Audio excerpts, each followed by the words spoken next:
മന്ത്രി വീണ ജോർജും പിന്നെ അതേപോലെ തന്നെ എം പി രാജേഷും രണ്ട് മന്ത്രിമാരും ഇന്ന് പറഞ്ഞിട്ടുള്ള കാര്യങ്ങളെല്ലാം അഹങ്കാരവും വിഡ്ഢിത്തരവും അതേപോലെ തന്നെ അവർ ഇക്കാലം വരെ പറഞ്ഞിട്ടുള്ള കാര്യങ്ങളിൽ നിന്ന് വ്യത്യസ്തവുമായിട്ടുള്ള ചില സമീപനങ്ങളാണ്. ഒന്നിവർക്ക് ചില കാര്യങ്ങളുടെ പ്രൊസീജിയർ അറിയില്ല. മന്ത്രി വീണ ജോർജിന് ഇരുന്നിരിപ്പിൽ ആശാ വർക്കർമാരുടെ സമരം നടക്കുമ്പോൾ ആ സമരത്തിൻ്റെ ഒത്തുതീർപ്പ് ചർച്ച നടക്കേണ്ടതിൻ്റെ തൊട്ട് മുമ്പ് പെട്ടെന്ന് ഡൽഹിക്ക് ഒരു പോക്ക്. പുള്ളിക്കാരിക്ക് ഇരുന്ന ഇരിപ്പിൽ തോന്നൽ പിന്നെ ഒന്ന് ഡൽഹി പോയാലോ എന്ന്. ദില്ലി പോകുമ്പം മാധ്യമങ്ങളെല്ലാം വാർത്ത കൊടുത്തു. ദില്ലി പോകുമ്പോൾ കേന്ദ്ര ആരോഗ്യമന്ത്രിയെ കാണുമെന്ന ഒരു അഭ്യൂഹം പടർന്നു. അത് പറഞ്ഞതിൻ്റെ അടിസ്ഥാനത്തിൽ മാധ്യമങ്ങൾ വാർത്ത കൊടുത്തു. ദില്ലി പോയി, കേരള ഹൗസിലൊക്കെ പോയി. അത് കഴിഞ്ഞിട്ട് പിന്നെ ആരോഗ്യമന്ത്രിയെ കാണാൻ JP നദ്ദ, മുൻ BJP ദേശീയ അധ്യക്ഷൻ, അദ്ദേഹത്തെ കാണാനുള്ള ശ്രമം നടത്തിയപ്പോൾ അത് പരാജയപ്പെട്ടു. കാരണം ഇവർ കരുതുന്ന പോലെ ഇവരെ വായി ചുമ്മാ ഇരിക്കുകയല്ല, ഇവിടെ വായി നോക്കി നടക്കുകയല്ല. ആരോഗ്യമന്ത്രി എന്നല്ല, കേന്ദ്രത്തിലെ എല്ലാ മന്ത്രിമാർക്കും കൃത്യമായ അസൈൻമെൻറ്റ് കിട്ടിയിട്ടുണ്ട്.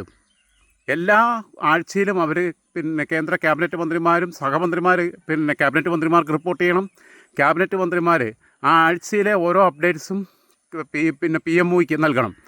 ഓരോ ദിവസവും നേരിട്ട് കാര്യങ്ങൾ മോണിറ്റർ ചെയ്യുന്നത് പ്രധാനമന്ത്രിയുടെ ഓഫീസാണ്. അതേപോലെ ആഭ്യന്തരമന്ത്രി അമിത്ഷായും കാര്യങ്ങൾ കൃത്യമായിട്ട് ഇടപെടുന്നുണ്ട്.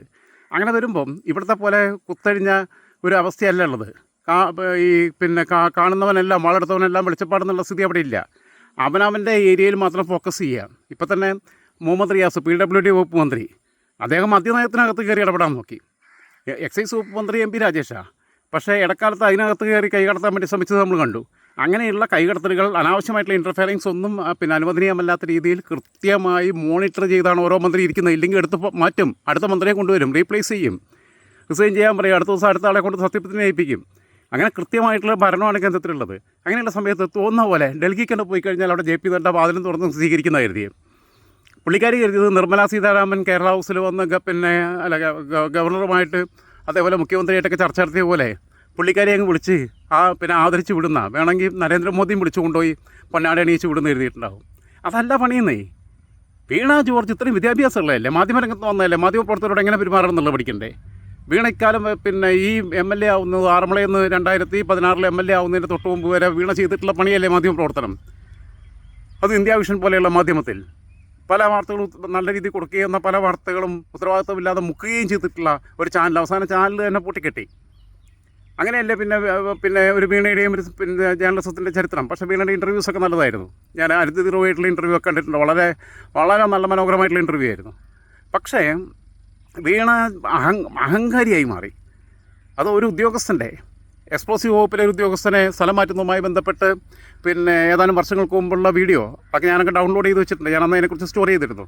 വളരെ അഹങ്കാരത്തോടു കൂടി ഉദ്യോഗസ്ഥരെടുത്ത്, റവന്യൂ ഉദ്യോഗസ്ഥരെടുത്ത് ഒക്കെ ചൂടാവുന്നത് നമ്മൾ കണ്ടിട്ടുണ്ട്. മണ്ഡലത്തിൽ MLA ആയിരിക്കുമ്പോൾ പിന്നീട് വന്നു 2ാം ടൈമിൽ മന്ത്രിയായി. ഇപ്പോൾ CPMൻ്റെ സംസ്ഥാന കമ്മിറ്റിയിലെ പ്രത്യേക ക്ഷണിതാവായി. അപ്പോൾ വലിയ കൊച്ചമ്മ കളിക്കുക.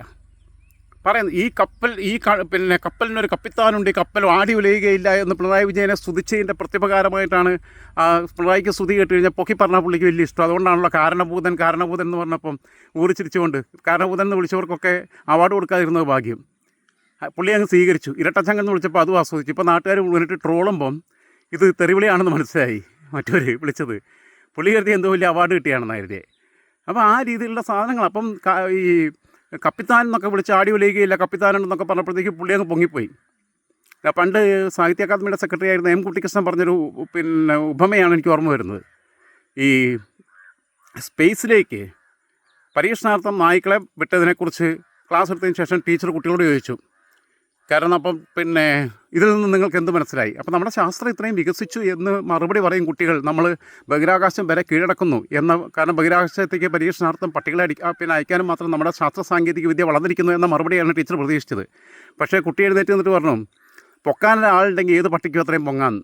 അത്രയേ ഉള്ളൂ കാരണഭൂതൻ വിളിയും ഇരട്ടച്ചങ്കൻ വിളിയൊക്കെ. അങ്ങനെ വിളിക്കണ്ടെന്ന് പറയാനുള്ള സാമാന്യ ബോധം, എന്നെ സഖാബി എന്ന് വിളിച്ചാൽ മതി, അല്ലെങ്കിൽ എന്നെ CM എന്ന് വിളിച്ചാൽ മതി എന്ന് പറയാനുള്ള സാമാന്യ ബോധവും ഒന്നുമില്ലാത്തൊരല്പനാണ് മുഖ്യമന്ത്രി എന്നുള്ളത് യാഥാർത്ഥ്യമാണ്. നമ്മളാണെങ്കിൽ പറയും, ഇത് കേൾക്കുമ്പോൾ അറപ്പ് തോന്നില്ലേ സ്വയം? കാരണഭൂതൻ ഇരട്ടച്ചങ്കൻ എന്നൊക്കെ പറയുമ്പോൾ അയാൾക്ക് 2 അങ്കുണ്ടെങ്കിൽ വൈദ്യശാസ്ത്രപരമായിട്ടുള്ള പ്രശ്നങ്ങളാണ്. ഡോക്ടറെ കണ്ടിട്ട് ഒന്ന് റിമൂവ് ചെയ്യിക്കാൻ പറയണം, ഒരെണ്ണേ ഉണ്ടാകാൻ പാടുള്ളൂ. എന്തായിരുന്നാലും ഓക്കെ പോട്ടെ. വീണ ജോർജിന് മുൻകൂട്ടി പെർമിഷൻ മേടിക്കാതെ എങ്ങനെയാണ് പോവുക? ഇതിനെക്കുറിച്ച് ചോദിച്ചപ്പം വീണ ജോർജ് പറയുക, മാധ്യമപ്രവർത്തകരെടുത്ത് പിന്നെ അദ്ദേഹത്തെ കാണാനാണോ പോയത് അല്ലേ എന്നുള്ളത് പോലും പറയുന്നില്ല. ഞാൻ ക്യൂബൻ ഉപപ്രധാനമന്ത്രിയെ കണ്ടു. ഏതായിരുന്നാലും കിലുക്കൻ സിനിമയിൽ രേവതി പറഞ്ഞതുപോലെ ഞാൻ അങ്കമാലിയിലെ പ്രധാനമന്ത്രിയെ കാണാനാണ് പോയതെന്ന് പറയാതിരുന്നത് ഭാഗ്യം. എന്താ ഈ ക്യൂബൻ ഉപപ്രധാനമന്ത്രിക്ക് ഇവിടെ റോള്? അവരെന്നെ തകർച്ചയിൽ നിൽക്കുക. അവരെ കൊണ്ട് എന്ത് കുന്തം ചെയ്യാൻ പറ്റുന്ന നമ്മളടുത്ത് വല്ലതും കിട്ടുകയാണെങ്കിൽ വാങ്ങുന്നല്ലാതെ.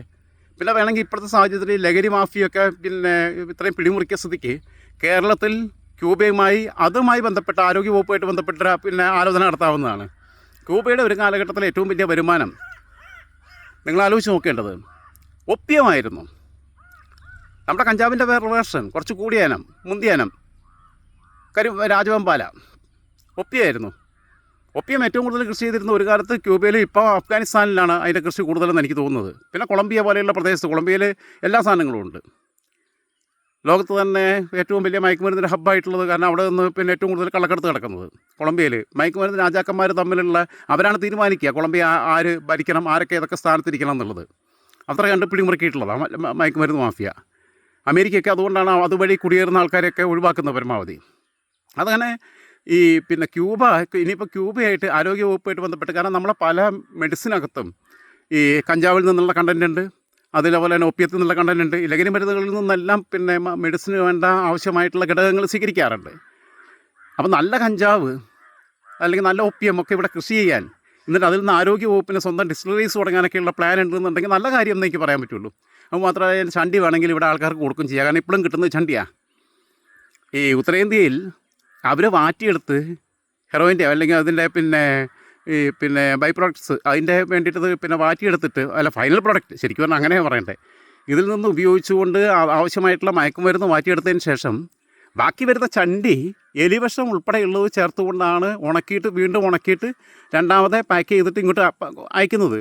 ഫസ്റ്റ് ക്വാളിറ്റി സാധനമല്ല വരണേ. ഫസ്റ്റ് ക്വാളിറ്റി ഉപയോഗിക്കാൻ നല്ലതാണ്.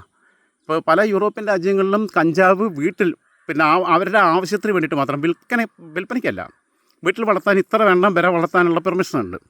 അത് നിയമവിരുദ്ധമല്ല, വിൽക്കാൻ പാടില്ല, കൊമേഴ്സ്യൽ പർപ്പസിലാവരുത്. അവരുടെ വീട്ടാവശ്യത്തിന് വേണ്ടി അവർക്ക് സ്വന്തമായിട്ട് ഉപയോഗിക്കാൻ വേണ്ടിയിട്ട് കഞ്ചാവ് വളർത്തും, ഇത്ര ചെടി വരെ. അതേപോലെ തന്നെ സ്വന്തമായിട്ട് ആവശ്യത്തിന് മാറ്റി കുടിക്കാം, അത് ഏത് ഫ്ലേവറിൽ വേണമെങ്കിൽ. അതും വിൽക്കാൻ പാടില്ല, കച്ചവടത്തിനില്ല, കൊമേഴ്സ്യൽ ലൈസൻസ് കൊടുക്കില്ല, അങ്ങനെയുണ്ട്. അപ്പോൾ അങ്ങനെ ഇവിടെ സ്വന്തമായിട്ട് കഞ്ചാവും ബാക്കിയുള്ളതൊക്കെ കൃഷി ചെയ്യാൻ ഇവരുമായിട്ട് ടൈപ്പ് നടത്തിയിട്ട് പുതിയ നിയമ ബില്ലൊക്കെ ഭേദഗതി ചെയ്ത് പുതിയ നിയമമൊക്കെ കൊണ്ടുവന്ന് അതിനുള്ള ആലോചന നടത്താൻ പോയതാണോന്ന് എനിക്കറിയില്ല.